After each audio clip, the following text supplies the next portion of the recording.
We're going to go ahead and get started. Just so everybody knows, we are streaming on YouTube Live as well. I have muted everyone except for myself and the speaker, just so you all know if you see that. But yeah, thank you all for joining us tonight. I hope everybody can hear me. This is Women in Data Boston's virtual symposium. This is the second event in a three-part series we're hosting across the month of June, during which we're sharing perspectives on career journeys and pathways within the data and analytics sphere, as well as highlighting important areas of application within several industries. Tonight's discussion will last for about 20 to 25 minutes and will be followed by a brief Q&A session. Please submit any questions for the presenters to be presenter to be addressed during the Q&A session in the chat section on this Zoom meeting. And if you're participating on YouTube Live, please feel free to submit questions in the YouTube comments as well. I'll be monitoring both. If you are on the YouTube Live account, if you are viewing this on YouTube Live, you will need to have a YouTube account though.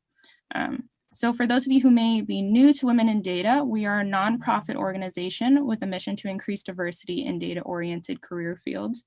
We provide awareness of, as well as opportunities for education and advancement to women in the tech industry, specifically in analytics, data science, machine learning, and artificial intelligence. Today's speaker is Christine Plitt, the Vice President of Operations and Educational Services at Pragmatic Institute and the Data Incubator. She'll be talking to us about TDI's fellowship program and Capstone projects and how it is helping to jumpstart fellows' data science careers. So with that being said, I'm going to turn the floor over to Christine.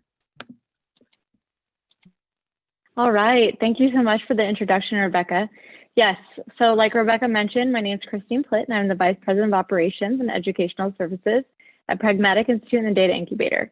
So I want to start off on a personal note, and I want you all to know that I am very passionate about seeing women progress in the workforce and in the field of data science, especially since women are so underrepresented. And I love seeing women in STEM fields, and I'm so impressed by all of you here today. And now more than ever, we're seeing that the importance of data science is just growing substantially, especially with the COVID-19 pandemic that we're currently in. I mean, when the world has nowhere else to turn for answers, there's so much uncertainty. It's data science models that decisions are being made off of, and that's pretty remarkable. And so part of my role includes executive oversight of the Data Incubator's Fellowship and Placement Program, and I'll tell you more about that in a bit, but it's important to note while our fellowship program has a robust educational and technical component, it's our expansive hiring partner network and career readiness experience that makes me well equipped to speak to you about this today. So for each of our 4 sessions that we run annually, our recruitment and career readiness team reviews thousands of resumes. I'm not joking, thousands of them, and applications submitted by STEM professionals like you. And so it's mostly people who are looking to transition out of academia into a successful career in data science. So I want to thank you for joining me here today. We put together some tips and tricks that will help you on your way to achieving your career aspirations as a data practitioner. Okay, so first, I want to say that you could very easily do a quick Google search on how to get a job, and you're going to be flooded with information. And so it can be challenging to filter through all of that information out there and really decipher what resonates and makes an impact. So in preparation for this presentation today, our team, we put our heads together and we came up with the top 5 proven and tested steps that you can take to jumpstart your career in data science. And so number 1 out of everything on the list is make sure that you have the technical skills. So there are some jobs out there where you can fake it until you make it. This absolutely does not work in data science. So in fact, we see that it's very common that graduates of our program, they leave our program, they go and apply for a job and they're given a technical assessment before they can even meet with the hiring manager. And so basically, if you don't have the skills, you're going to be found out very quickly. Number 2, your resume is your very first opportunity to sell yourself. So as a hiring manager myself, I can tell you that if a candidate is not able to clearly articulate their skills to me via their resume, they're out. I'm not going to waste my time. And number 3, it can be particularly challenging in technical roles to make the connection between the science and the practical business application. So many times I've seen students in our program struggle to articulate how their project could be applied in a business setting. This is unfortunate because some of the projects that people present that I've seen could make or save companies millions of dollars. So it's very, very important that you're able to speak to this. Keep an open mind at number 4. sometimes all you need is that first company to take a chance on you, and you can get some experience under your belt. You don't have to stay at a job forever. Your first job is just your tipping off point. And then last but not least, number 5, be confident. And I know that might sound a little trite hearing that, but it's a huge factor in getting a job offer or multiple job offers. And before we go and do a deep dive into these 5 steps, I'll tell you a little bit about who we are and what we do. Okay, so the Data Incubator is an 8-week data science bootcamp for STEM postgraduates. So we run our cohorts 4 times a year, both online and in person. Obviously, when we're not in pandemic mode, in person, not right now. But you might be familiar with a handful of data science boot camps out there. There's a lot of them. And what makes TDI really different is from the rest is that our program is completely immersive and hands-on. We take the theory out of it, and our program focuses on real skills, and we use live code and actual data sets. So also in addition to that, we have a career team as experts that's going to assist with resume services, interview prep, help our graduates land a job as a data scientist once they leave our program. So if you're interested in learning more, check us out on our website, or please feel free to connect with me on LinkedIn. I love hearing from people, so please reach out. Okay, so now that you know who we are and what we do, let's get down to it. So the first and foundational step to jumpstarting your data science career is building out your data science toolbox. Like I mentioned before, you really cannot wing it with your technical skills if you want to hold a job as a data scientist longer than maybe 3 days. So one of the really cool things about data science is that it's ever changing. So this means that you need to stay on top of the latest trends and developments in the field to remain a step ahead of the competition. Take the time to connect with others in the field and grow your network. So for example, you're participating in this symposium today, and that is a great step in the right direction. Maybe connect with some of the other attendees after, ask them, what groups are you in? You know, who are you affiliated with? And see if you can join any of those to help build out your network. So we've all heard that building a professional network is important. And I think about it this way. You are at the precipice of a career that is about to explode. It's highly likely the data scientists that you have in your network, who are the pioneers today, are going to become leaders in the industry in short order. So it definitely goes without saying that it's helpful to make as many connections as you can now. So just make as many as you can. Also, if you're able to, you should take data science classes so that you can keep your skills up. So there's a lot of different options out there. We have immersive programs like ours at TDI. There's shorter classes that focus on micro-learning. And when you aren't taking classes, you can take advantage of there's the free content that's out there. There is quite a bit of it. There's webinars, newsletters, podcasts. In fact, actually on the right-hand side of our screen here on the slide, you can take the opportunity to sign up for a webinar that we're putting on next week. We would love to see all of you there. So, okay, let's go back to podcasts for a second. I'm always impressed by the people who drop an interesting tidbit that they picked up on a podcast during a conversation. And what I really love about podcasts is that you can listen to a podcast where you're literally doing anything. It's like walking your dog, for example. I mean, for me, I absolutely hate unloading the dishwasher. It is the worst. But I just started listening to podcasts while I do it, and it makes it less horrible, like ever so slightly less horrible, but even so. So basically, you have no excuse not to brush up on your skills while you're getting things done. It's just easy. And so once you've acquired some new data science skills, you can put them to the test by solving tasks on data sets through sites like Kaggle, HackerRank. This is an opportunity for you to showcase your skills and help you get hired. We have a really exciting Kaggle challenge that our alumni and instructors are working on. It's the COVID-19 data set that was put out by the White House. And so, you know, if you ask me, save the world, show off my skills, land a great job, it's time well spent. So look into that. And then lastly, look for conferences. I really like the O'Reilly conferences. That's a great way to pack a 1-2 punch because you're able to master new skills, and then you also have the opportunity to network. And so it's a really great use of your time. Okay, so now you know how to sharpen your skills and expand your network. And the next step is having a killer resume. This is easier said than done when you're trying to propel your career as a data scientist, especially when you're just starting out and the bulk of your experience is in academia. That's okay, don't worry. So if this is the case for you, some of your experience is just not going to translate to people outside of academia, unless you can make sure that it is clear and easy for them to understand. Often, the first person that reviews your resume is going to be non-technical, especially if you're applying for a role at a larger company. So you want to make sure that your resume conveys your expertise and qualifications at first glance, so that everybody whose desk it comes across can spot it and say this is a good fit. So that could be the HR coordinator or the VP of data science. So keep this in mind when you're working on your resume. Okay, now let's talk about CVs. I'm looking at all of you PhDs out there on this one. Unlike a resume, like that lists your work history, your experience, an overview of your skills and your education, a CV is far more comprehensive. This is awesome when you're defending your dissertation, but it's far too detailed for any position outside of a university looking for teaching staff. So I suggest that you do some research and maybe look at hiring a high quality resume writing service. Just make sure that if you do that, that you do make sure they have experience with technical resumes. And so you can ask for samples, look for reviews to make sure they're qualified. The cost ranges typically between $100 and $500 for a resume rewrite, but most of these services offer a consultation with you. And so what that does is it makes sure that you have all of your experience accurately represented. In every one of our cohorts, we have a handful of people that leave out really important details off their resume because they don't think that it's relevant. And so, it's like, why didn't you put that on there? That's such great experience. Oh, well, I didn't even realize that it would be meaningful to anyone.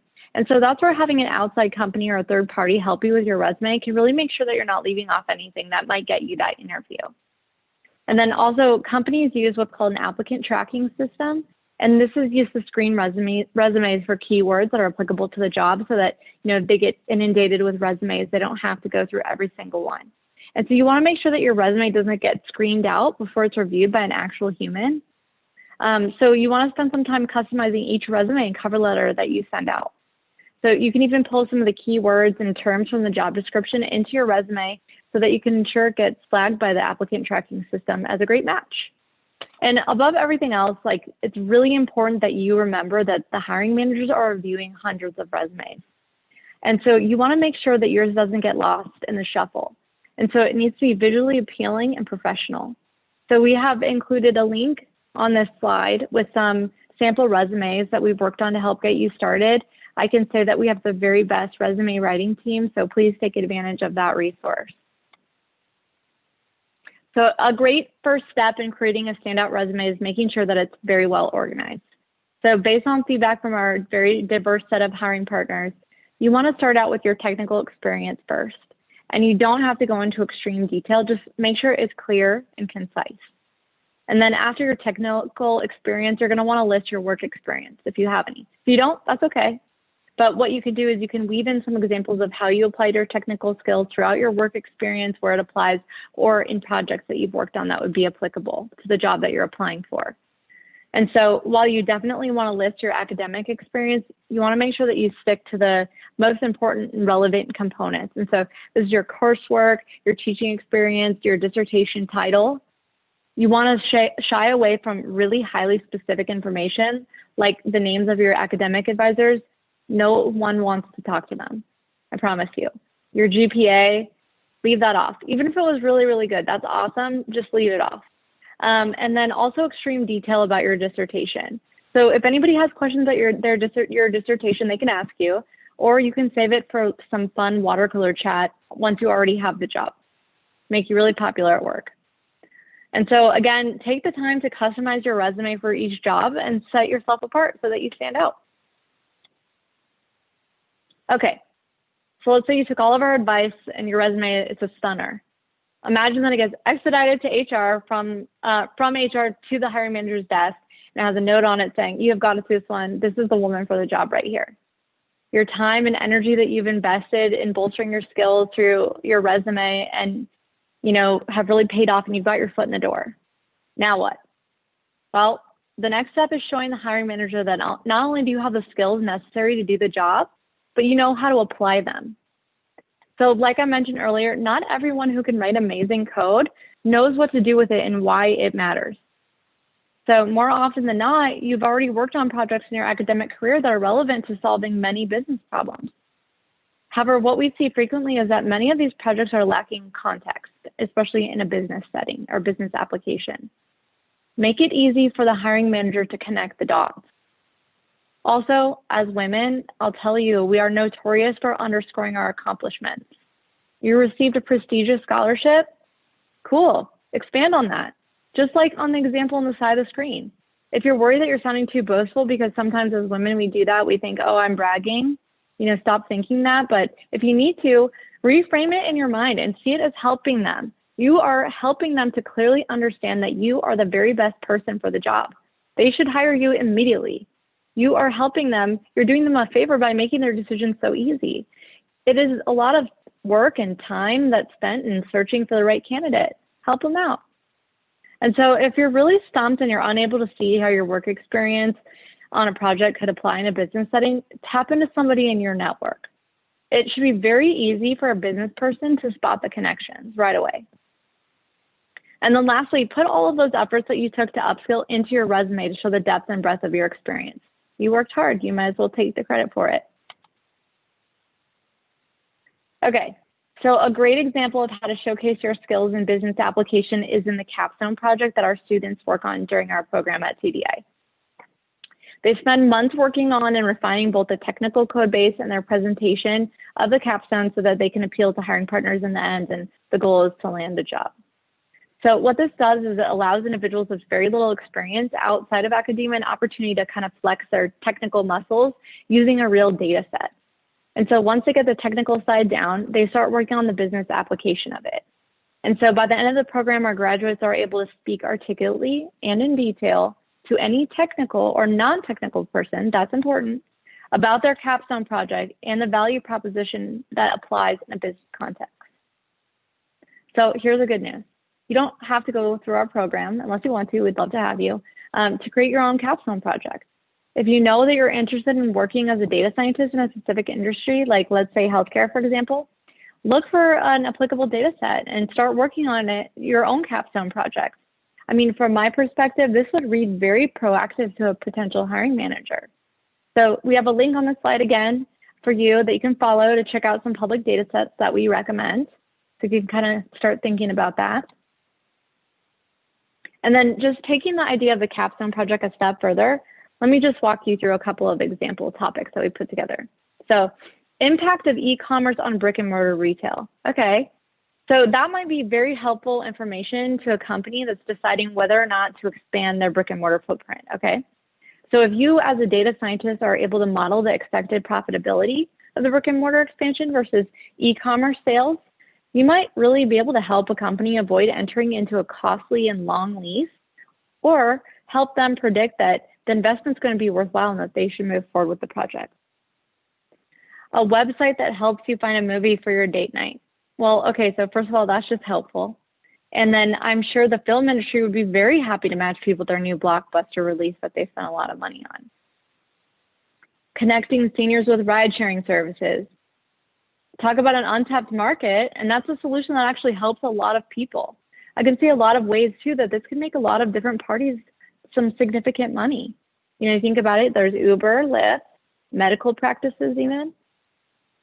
And so for those of you with an altruistic side, insights into global economic inequality to predict which countries are on the verge of collapse. Wow. And those are just a few examples to get the wheels kind of spinning for you. And so all this to say that you can begin demonstrating your expertise and jumpstart your career even before you land a job. Okay, next, I really want you all to take a moment to think about what I'm about to say and just kind of let it sink in. It's rare to land your dream job as your first job, but the experience you gather from the jobs you do get will get you closer to that dream job. Okay, so it's really easy to read this and yeah, that makes sense. I can get behind that. But this is where we have seen so many people falter and walk away from actual live job offers, willing to pay them actual real money when they don't have any, because the job doesn't fit the expectations of their dream job. Now, it's not my intent for you to become disillusioned, but I want to help you set realistic expectations.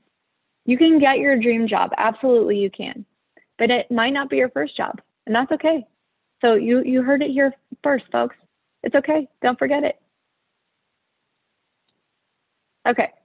So to help you keep your mind open, remind yourself of the following.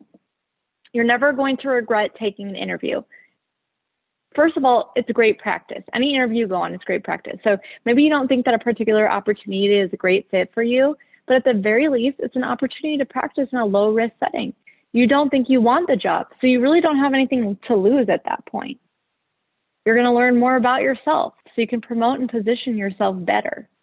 You know, you start to say things a few times, you start to develop a flow. So it's good practice.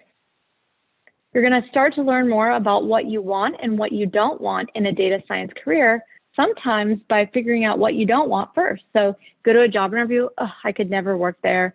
You know, I could never get behind something like that. That's helpful so that you know when the opportunity comes about, that's the right one that you can say, okay, that's it for me. You're going to learn about companies that you hadn't considered before, and maybe you find a new passion that you didn't realize that you had. And so, you know, it's important to know that getting your first job is hard, especially in this current economic climate. There's no denying that. But what can help you is being flexible with your location and your industry. So maybe you can't imagine living anywhere outside of where you are now, and trust me, I get that. But the more flexibility that you have, the more likely you will be to get a job offer. So every job you gives you valuable experience that you can add to your resume. You never know what you're going to learn from each job. So it's easier also to find a different job when you already have one. Not only will you feel more confident in an interview when you have a job because the stakes are just not as high, but the hiring manager is going to pick up on this confidence too. You're no longer just a newbie looking for your first chance. You already have that box checked. The experience is going to be worth it. You will learn that what you do and don't like in a work environment. Each job that you have is more experience leading you towards your dream job. I'll tell you this. A lot of students come into our program saying that they want to work at one of the things. So the Facebook, Apple, Netflix, Google. And what we tell them is that many of our alumni are working at companies like Apple and Facebook today. Like they're there right now. But we did not place them there. They got there after saying yes and getting their foot in the door somewhere else first. And so I have seen more data scientists hem and haw over their first job offer than most people do before they decide to get married. Remember, this is your first data science job, not your last. You are not making a lifelong commitment. It's okay. So next, I want to share this quote with you from one of our data science instructors, Anna. So Anna is the only female data instructor on our team today, and I hope we can change that.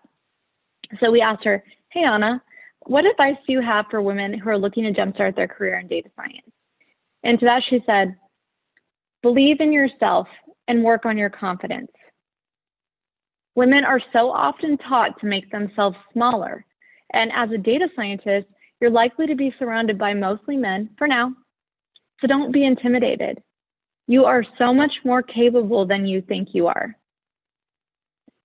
This quote really resonates with me because it really applies to any career track, to any woman starting out in her career, but particularly in data science where women are so grossly underrepresented. It's true that we do try to make ourselves small, and we need to work to stop doing this if we want to make a big impact in the world. So it starts with me and it starts with you. And so at this point, you've followed all of our steps. You have the right credentials and skills. Your resume is in tip-top shape, and you understand and can articulate how data science experience that you have applies in a business setting. So if you've gotten to this point and you've done all of that, you put in a lot of work. You should be very proud and feel very confident in your abilities. So when a company hires you, they want to be confident in their decision to offer you the job. This confidence has to come from you. You do not have to meet every single qualification in a job description. That's a wish list. And typically, that person does not exist anywhere in the world. So in fact, I want to tell you that it's proven that men are far more likely to apply for a job that they don't meet all of the qualifications for than women are. Do you know why? It's because men feel confident that they can figure it out and learn what needs to be done. I can tell you with the utmost confidence that every woman is capable of this as well. We need to stop making ourselves smaller. So please do not worry about being 100% qualified for every job you apply for. Your confidence can and it will make up for any gaps in your resume. If you're confident that you can rise to the occasion and learn what you need to learn, that's enough a lot of the time. We've come across all types of people, and the people that have that unshakable confidence, it's so inspiring. I love confident people. They have a spark in them that motivates me to step out of my comfort zone and try things that I didn't think I was capable of. You've worked hard. You deserve the job. You're confident that you can learn and master all the aspects of your role. Start acting like it. So we've linked an article here from HBR on the 6 things successful women in STEM have in common. Would you like to guess what that is? What one of them was, the number one? So if you're following along, you can see that we have a trend going here, and surprise, it's confidence. However, there's a big gender confidence gap that exists in the world today. It's in our faces constantly, so much so that we can become desensitized to it. That's not good. In fact, recent research shows that indications that recruiting messages for women in STEM actually reinforce the idea that men are better in STEM fields. I was so disappointed to come across this research because it's just flat out not true. But sadly, if I spend some time thinking about it, I can point to many instances where I've seen this very thing. So that means that we have to be vigilant if we want to make a change. So you as a STEM female have the opportunity to help propel the change that needs to happen going forward. Like, how exciting is that? Maybe because you showed up and you exuded confidence, you made it easier for the next woman after you, and even easier for her daughter, and even easier for her granddaughter.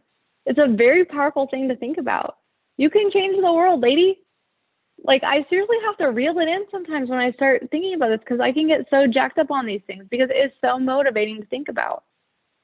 So if you're wondering where to start, I recommend that you check out the book, The Confidence Code. So in this book, the authors clearly outline the crucial role that confidence plays in the ability for women to succeed. And studies have proven that women have trouble advocating for themselves professionally, speaking to their accomplishments, or asking for a raise. So this book provides a research-based roadmap to help you develop unrelenting confidence.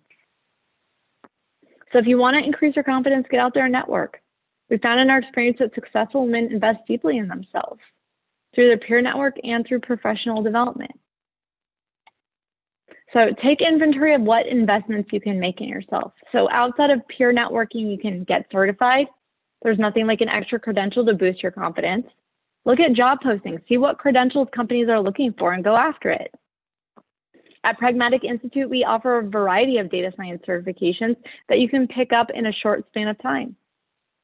Look for programs that give you practical experience that you can apply right away in your new job.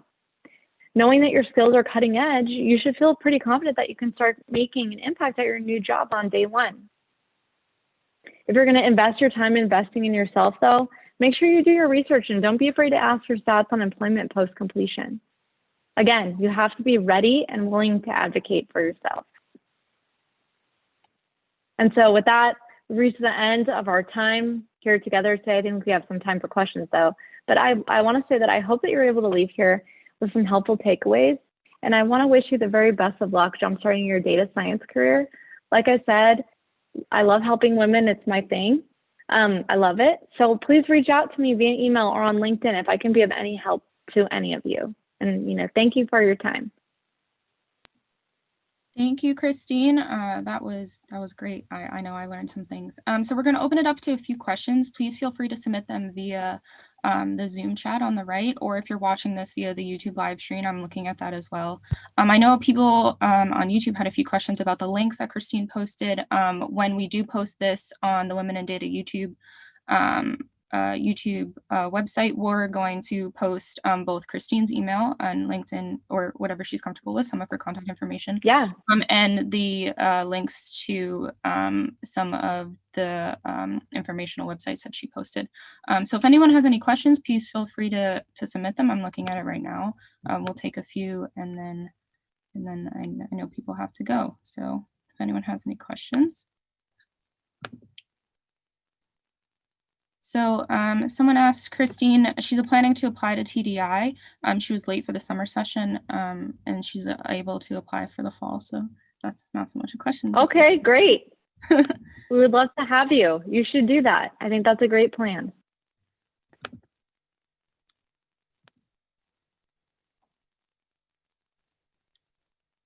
She wants to know if you have any scholarships online. Yeah, so what we do have is we have spots that we offer that are called fellow spots for our program. So we have people that attend as a scholar or as a fellow, and the people that do get offered a fellow spot do attend for free. Typically, in a normal circumstance, all of that is in person. So if you're a fellow, you have to attend in person. But under COVID-19, we've made the exception, obviously, and we're allowing the fellows to attend online. And so, you know, for the foreseeable future, until we figure out what to do with this whole situation, that's the case. Okay, great. So someone asked via YouTube Live, they said they've been working as a data analyst for several years and want to break into data science. Any advice for moving from analytics to data science within their existing company? So I think that those are very interrelated. And so what I would recommend is looking at getting a certification. And so, you know, we have a certification that's certified data scientist. And so you already have a strong technical background. And so I think that those skills would translate very easily. Okay, great. So we have a few more questions. Someone else said that they took a few years off to raise their family and then did an immersive in data science. Any advice for someone with a big gap in their resume? Yeah. So that's awesome. Congratulations. That's wonderful that you were able to keep up on top of your skills while you were raising your family. What I would recommend is please don't apologize for that when you're looking for a job. It's absolutely okay to take a step back from the workforce and to come back in. I would not spend a lot of time dwelling on it. You have been able to brush up on your skills and you're ready to get back to work. So just go for it. Great. So I don't want to go too long, so I'm going to read out maybe 2 more questions, and then if anyone has any additional questions, they can reach out to you personally. So what specific skills do you see as the most requested skills for a data scientist? So I think that having very strong technical skills, if you have experience with Python, that is very helpful. And, you know, you can go ahead and take a look at the basic skills that, you know, are expected as a data scientist, but having the ability to code in Python is key. Okay, and then I'm just going to make this the last question. I know I'm seeing some specific questions about the TDI program, so I think I might refer those over to you. What do you recommend for someone who is switching careers from faculty and academia to industry? Okay, so that's what we have the most experience with. And so I recommend doing something like a data science immersive, hopefully with us. And then that way you are able to kind of get the skills that are cutting edge, because a lot of the time in academia, what you're learning is very theoretical, or just the content is very theoretical. You want to make sure that you're on top of it because data science changes so fast. And so going to an immersive program where you also learn the business skills coupled in is really, really important. Because again, you can see, I've seen people come up with a beautiful Capstone project. It's a functioning app, but then when they're asked, how does this help a business, they fall flat. And so really having that well-rounded technical and business acumen is key. And so look for a program that can help you with that. But you can definitely make the shift out of academia into industry. I see it every single day. Great. Thank you so much, Christine. I know we weren't able to answer every single question, but like I said, we'll be putting the links to the information Christine included in her slides in the description when this is posted on the Women in Data channel, and it'll include Christine's contact information, so you can reach out via that. With that being said, I want to thank Christine again for taking the time to do this. Next week will be the last session of our 3-part series. Thashi Marigas from Insight Data Science will be giving a talk titled Diversifying the Data Science Workspace. Obviously, given the current climate, this is an extremely relevant topic. So I hope you all will be able to join us for that next week as well. Again, thank you to all for participating, and especially Christine and the team over at the Data Incubator. I am so happy we were able to do this for everybody. I know I learned a lot. yeah, so we're going to end it there. We were hoping to make this a short mini series and have people go enjoy the rest of their night. So I'm going to sign off and say thank you to everyone, and thank you again. Thank you. Bye. Thank you, guys.